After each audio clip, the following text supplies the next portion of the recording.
There's a journal locked in a glass case in a basement archive beneath Milwaukee's old city hall. It's written in an 11-year-old girl's hand. The ink is faded, the leather brittled, but its numbers still perfect. And if you understand them, you'll never sleep again. You were never meant to hear her name.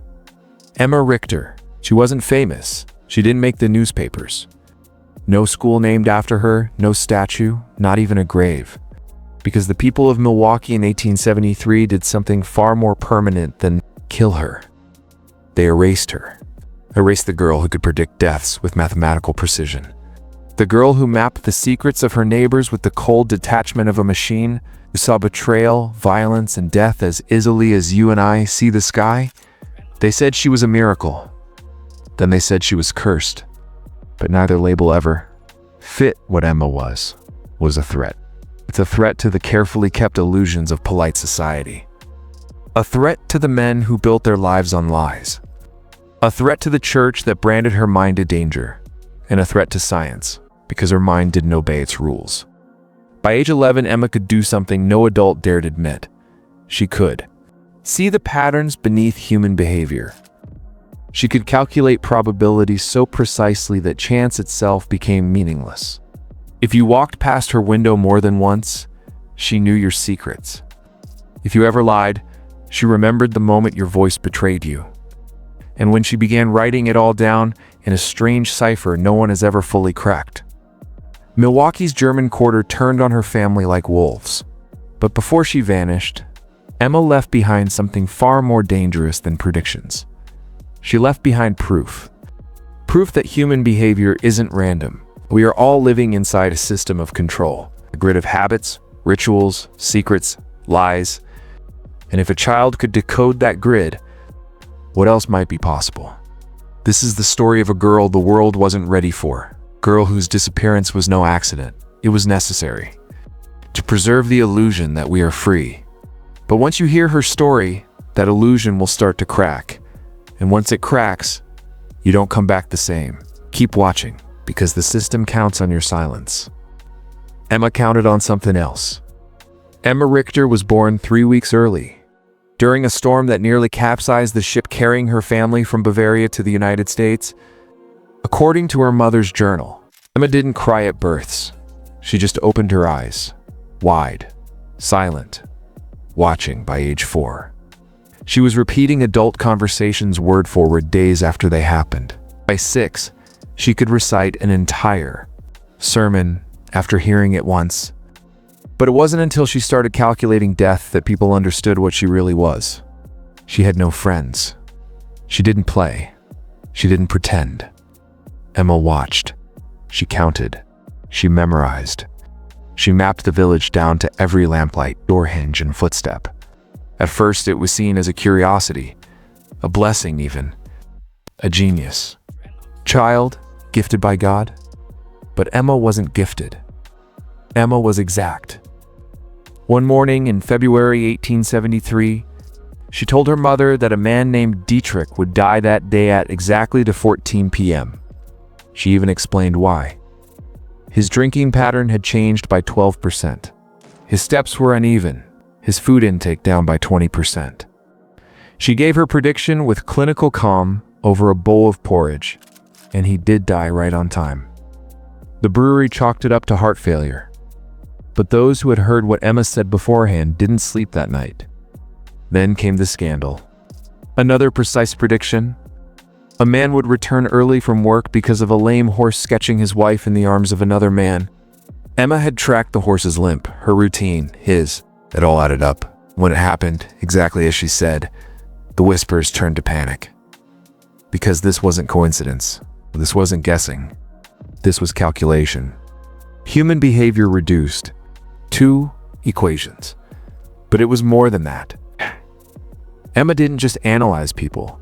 She understood them too deeply. She knew when you were lying before you finished speaking. She knew what you'd do next before you knew. The most terrifying part, she didn't care. Emma never smiled when her predictions came true. She never cried when someone was hurt. Her face remained still, blank, as if the events she foretold were as natural and unchangeable as gravity. That's when the community began to fear her, not because she was wrong, but because she was never wrong. A child who sees too much isn't a prophet. She's a mirror. People will do anything to smash a mirror that reflects what they've hidden. They called it a gift. But institutions don't fear gifts. They fear data they can't own, patterns they can't predict, and people, especially children, who don't respond to training. After Emma's second public prediction, the one involving adultery, violence, and a delivery horse father-caller stopped speaking about miracles, the church turned cold. The priest who once praised her as divinely touched now refused to make eye contact with her parents at Mass. He whispered privately to Emma Richter, "The devil is subtle. He can use even an innocent child." The implication was clear. Emma was no longer a child. She was a liability. It's important you understand this. Institutions, church, state, science, they survive by controlling meaning. They decide what a phenomenon means, and more importantly, what it doesn't mean. A girl can calculate human failure like clockwork. They have two options: sanctify it or erase it. In science, it had no place for her. Dr. Friedrich Müller, a Berlin-educated physician living in Milwaukee, quietly visited the Richter home after hearing whispers about Emma. He performed what he called an informal assessment. What he found disturbed him, but not for the reasons you'd expect. She showed no signs of hallucination, no fits, no fever, no trauma. Her pupils reacted normally. Her memory recall was flawless. Her motor skills, above average. When asked to perform mathematical tasks, she completed them faster than he could. Write them down. But what unnerved Dr. Müller most was what she said when he asked if she felt different from other children. Emma looked at him and replied flatly, "Other children forget. I don't. Other children change, I observe." She then told the doctor his heart was under strain, likely from a previous infection in his lower lungs that had gone untreated.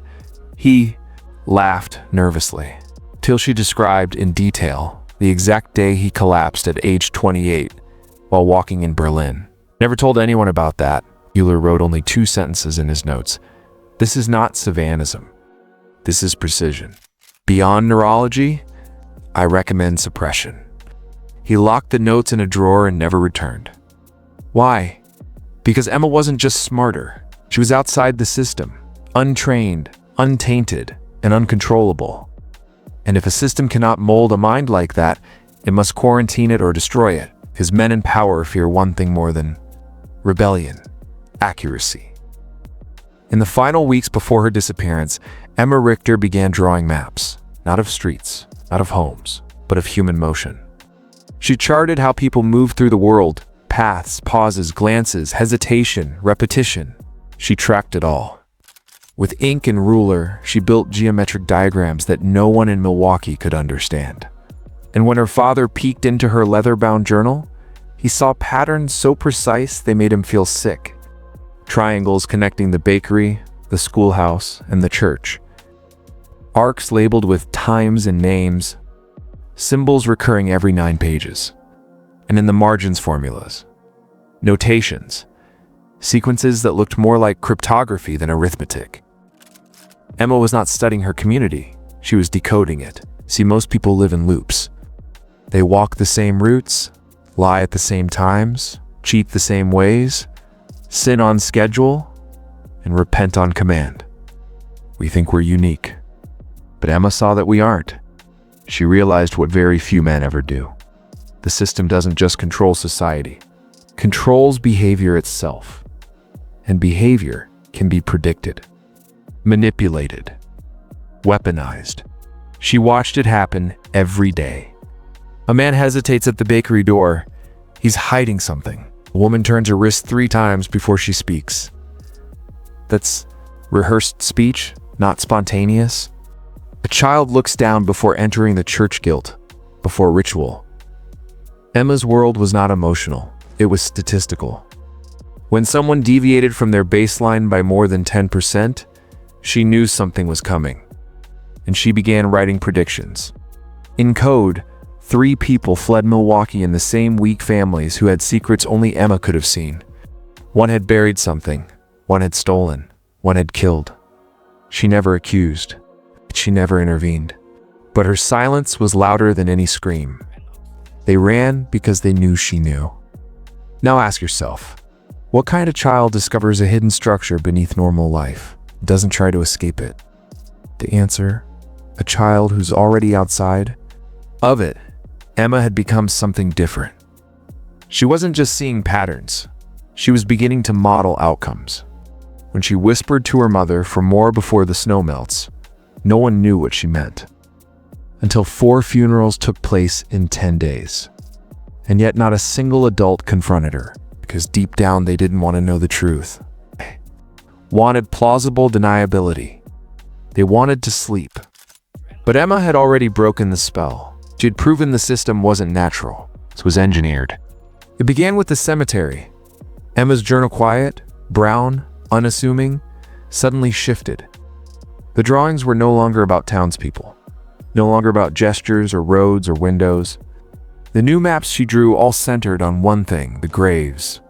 In the winter of 1873, Emma began visiting the local burial ground almost daily. Now she would sit near the back, close to the rusted iron fence, never speaking, just watching. Her mother thought it was grief mourning her younger brother who died the year before. But Emma wasn't mourning. She was counting. After a snowfall, she asked her father why there were 47 graves in the back row, but only 39 headstones. Told her the snow must be hiding some of them. But the snow melted, and the count didn't change. That night, Emma drew what would become her most disturbing diagram yet. A gridded map of the cemetery layered over a sketch of the church blueprint, sand beneath that. Faint outline of something else. A tunnel. This wasn't imagination. Emma had begun correlating missing people, mostly drifters and children, with land purchases, burial records, and church renovations. Her notes traced who owned what land, when dirt was moved, and when new church structures were built. 3 things kept repeating. Silence, sudden wealth, a new grave. She showed it to no one, but someone saw it. 1 week later, Emma was pulled from school. A letter from the parish arrived claiming her mental state required spiritual rest. The priest who once called her a miracle now called her a hazard to faith. He even warned her parents that continued abnormal behavior could lead to institutional involvement, either by the church or by the county. Translation: keep your daughter quiet or she disappears. And yet Emma did not stop. She simply changed methods. She began burying coded messages in children's books.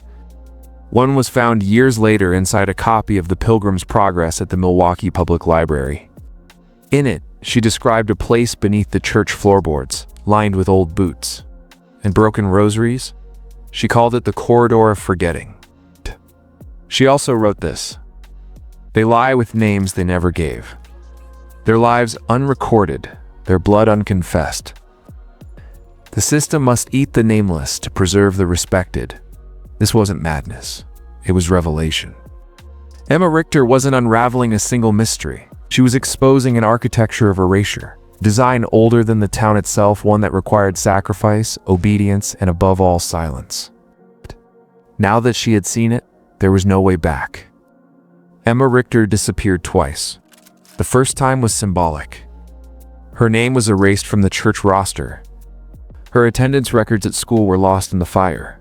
Her final published examination, arithmetic test scored at 100%, was later amended by hand. Score voided. Then came the second disappearance. Physical, immediate, final. March 2nd, 1873. Emma's parents claimed she never came down for breakfast. Her bedroom window was locked from the inside. No footprints in the snow. No note, no sound, no struggle. She was gone. Local authorities declared her a case of youthful delusion leading to voluntary flight. No posters, no searches, not even a town meeting. The priest offered a sermon titled, "Wolves Dress Like Lambs," and the schoolhouse held a moment of silence. Not for Emma, but for the peace she had disrupted. But those who knew her quietly secretly said something different. They said Emma was taken, not by men in black or devils in shadow. No. What happened to Emma was bureaucratic, clean, institutional. Her records were absorbed. Her home was sold. Her belongings were repurposed. By autumn, a new family lived in the Richter house. Mother looked like a schoolteacher. The father wore a sheriff's badge. But neither had names listed in the census before that year. And when a neighbor asked where they'd moved from, the man replied, "We've always been here. You just forgot." There was no Emma Richter. There had never been an Emma Richter. Her name was scrubbed from birth ledgers. Her brother's grave now listed a different sibling, Samuel Richter, only child. Reassigned? Her physician? Transferred? Her journals? Disappeared, but not all of them. A single volume survived buried beneath floorboards in the abandoned west wing of the library, sealed inside a locked tin box marked only with the word E Terrum, Latin. It means, again. Inside were 112 pages of calculations, predictions, diagrams. But the final page was different. No math, no geometry. Just one sentence written in precise, looping cursive. "They will erase me from the story, but not from the structure." Emma knew. She had understood something most adults spend their lives running from. Power doesn't just kill people, it kills memory. And without memory, no one resists. She'd become too dangerous, not because of what she could do, but because of what she could prove. There was a structure. There was a method. And it could be mapped. That is why Emma Richter had to disappear. Not because she was crazy, but because she was correct. In 1929, 56 years after Emma Richter vanished, a janitor at the Milwaukee County Library stumbled on something buried behind a false wall during renovations. It was a child's satchel, dry-rotted, but intact. Inside, a cracked leather-bound journal, a broken compass, and an envelope marked in faded ink to be opened by one who sees the pattern. That janitor never returned to work. His name was Edgar Fuchs, a mild man, quiet, never married. He died 3 days later of sudden heart failure. No known illness. The journal was quietly handed over to city archivists, and it was there under restricted access it sat, misfiled for 43 years.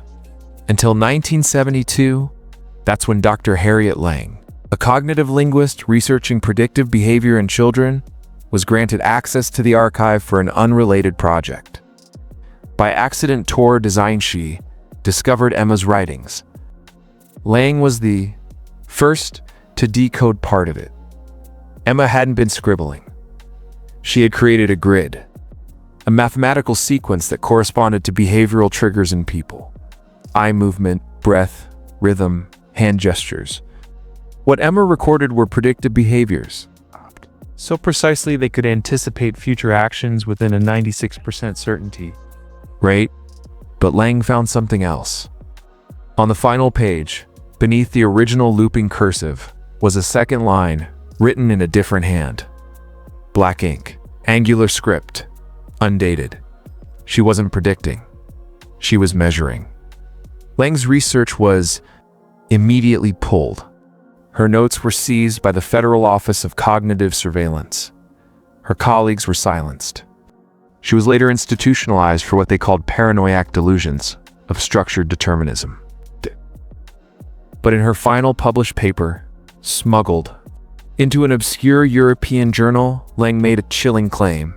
The Richter pattern does not describe individual behavior. It maps the limits of human autonomy within a closed system of control. This is not parapsychology. This is evidence of design. What Emma was really doing wasn't fortune-telling. She was reverse engineering the architecture of control. She identified 243 behaviors that could be influenced, redirected, or predicted through seemingly unrelated stimuli: colors, phrases, calendar dates, ritual acts. She listed 12 archetypes of control, and the 7 behavioral anchors that kept individuals from breaking their loops. This was not magic. It was math, not prophecy, system logic. And those who glimpsed it like Lang didn't go mad. They became a threat. Because if a child in 1873 could identify the script we're all running on, then the illusion of free will isn't just fragile, it's already broken. What if I told you Emma Richter didn't disappear? What if I told you she was absorbed? Look at the timing, the years after Emma's vanishing and the quiet burial of her journal. 3 strange things happened. 1890s, the first recorded. Studies of behavioral suggestibility in American education began targeting children, aged 5 to 9. 1901, the U.S. Office of Psychological Operations was founded. Under a different name, the Bureau of Mental Hygiene. 1908, J.P. Morgan quietly funded research into emotional resonance response, what we now call social priming, not science fiction. Documented history. Emma's grid, her observations of breath patterns, anchor behaviors, and emotional loops was decades ahead of its time, but it didn't vanish, was integrated, reformatted, sanitized into early education programs, into predictive policing, into the very foundations of advertising psychology. They took what she saw and turned it into a manual for mass control. Today, we call it nudging. We call it behavioral economics. Call it AI-powered suggestion engines. But Emma saw it raw, before any institution could own it.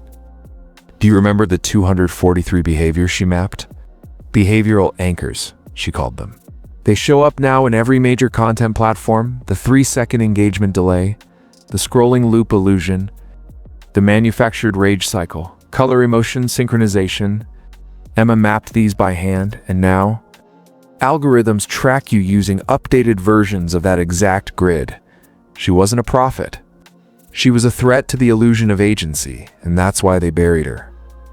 Think about it.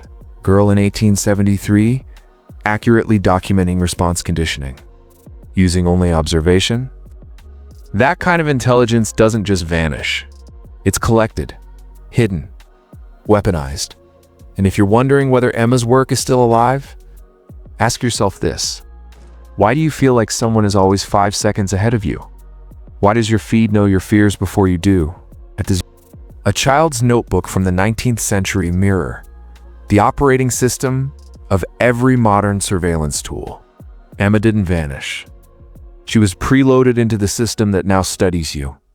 And every time you scroll past something that hits too deep, every time your thoughts feel less like you and more like a reaction or moving along a path, she already mapped.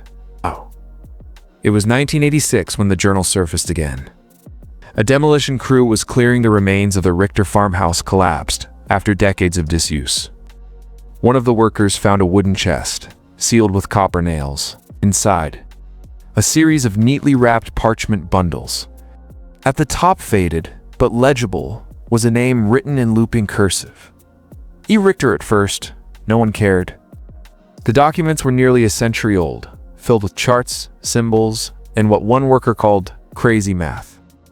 But a grad student from Chicago, interning at the local historical society, took the journal home out of curiosity. 2 weeks later, she stopped showing up to class. When university officials went to her apartment, they found red string on the walls, notebooks filled with timelines, behavioral theories, and strange equations based on breath counts and blink intervals. On her mirror, written in lipstick, "See the grid too." She eventually resurfaced, but not as a student. She was recruited by a private research group operating under the umbrella of a large tech firm, one specializing in behavioral prediction models. To this day, no one will confirm her employment. But what she left behind matters more, because what she discovered inside Emma's writings was a sequencer, mathematical rhythm embedded into the social habits of nearly every human subject studied. A kind of emotional cadence so consistent it resembled programming. Emma hadn't just mapped behaviors. She had mapped responses to conditioning over time, how trauma cycles repeat generationally, how panic is patterned, how obedience calcifies. The grid wasn't just observational, it was predictive, machine running silently beneath culture, education, faith, and fear. In the final page of Emma's journal, it contained a warning, written in larger, darker ink than the rest. If they take this, they will not use it to heal, but will use it to replace instinct with algorithm. And soon, no man will know whether he is reacting or being rehearsed. We've reached the point where Emma feared we would, where you no longer feel a decision you select from what's been pre-offered. And if you think this is just history, wait until you hear what was found in the margin of that last page written. In the handwriting of someone else, it's not Emma's. It simply said, "She was right." We've begun phase 2. You were never meant to hear Emma Richter's story. That's why her name doesn't appear in any school book. That's why no obituary was printed. That's why the girl who uncovered the grid who saw the pattern before the pattern saw her was erased. But now she's in your head. And the question isn't, was she right? The question is, how long has this system known about you? Because the grid wasn't just a map of behavior. It was a weapon and a mirror. A mechanism that doesn't just track what you do, it adjusts what you are willing to become. Emma feared a future where instinct was overwritten by input, where people no longer acted, but only reacted, where identity was programmable. Around that future is here. We call it personalization, call it algorithmic relevance, we call it convenience. But Emma called it submission by seduction. A world where your attention is harvested, where your rage is anticipated, where your beliefs are preformed, then handed to you as authenticity. And yet, there's something they didn't expect. You're still here. You're still capable of noticing the flicker, the glitch in your timeline that doesn't add up. The moment when you stop scrolling, stop reacting, and ask, is this thought really mine? The question is dangerous. That question is power. It breaks the loop. Emma didn't want followers. She wanted witnesses. People who could see the grid, name it, and walk away from it before it consumed them. So now, it's your turn. When the patterns repeat, when the anger feels scripted, when your instincts start to sound like programming, stop. And remember this phrase burned into the final cover of her journal. The machine can mimic a soul, but it can never carry one. They buried Emma, but her mind slipped through the cracks. And now it's waiting for you to notice what they've hidden behind every smile, every feed, every you might also like. You're not a subject, a variable, until you decide you're not. So ask yourself not who was Emma Richter, but what part of her is still alive inside you.